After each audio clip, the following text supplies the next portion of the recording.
তো শুশুনিয়া থেকে জল নিয়ে আজ পৌঁছালাম জগন্নাথপুর বাবার রত্নেশ্বর মন্দিরে। তো জগন্নাথপুর বাবার রত্নেশ্বর মন্দিরে এত ভক্ত এসেছে বাবার মাথায় জল ঢালার জন্য। দেখো কত মানুষের ভিড় হয়েছে আজ সোমবার জগন্নাথপুর বাবার রত্নেশ্বর মন্দিরে।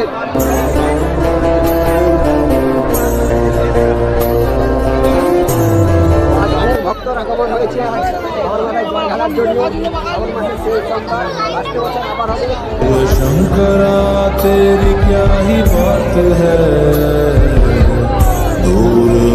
তো এটা দেখতে পাচ্ছ যে এখান থেকে মেয়েদের লাইন শুরু হয়েছে। তো সব ভক্তরা লাইনে দাঁড়িয়ে আছে। के भी तो साथ है खुद मैं कर दूंगा तुझको। আর এই যে ঘাটটা দেখছো এখান থেকে সব ভক্তরা স্নান করে বাবার মন্দিরে যাচ্ছে জল ঢালার জন্য। তো এখানে অনেক অনেক ভক্ত এসে বসে আছে।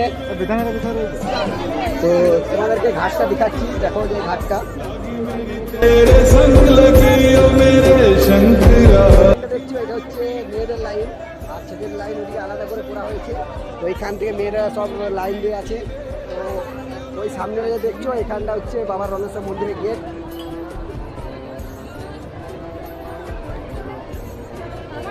তো এইটা দেখছো যে এটা ছেলেদের লাইন, তো এখান থেকে জল ঢালা হচ্ছে। দেখতে পাচ্ছ যে আজ কত ভিড় হয়েছে।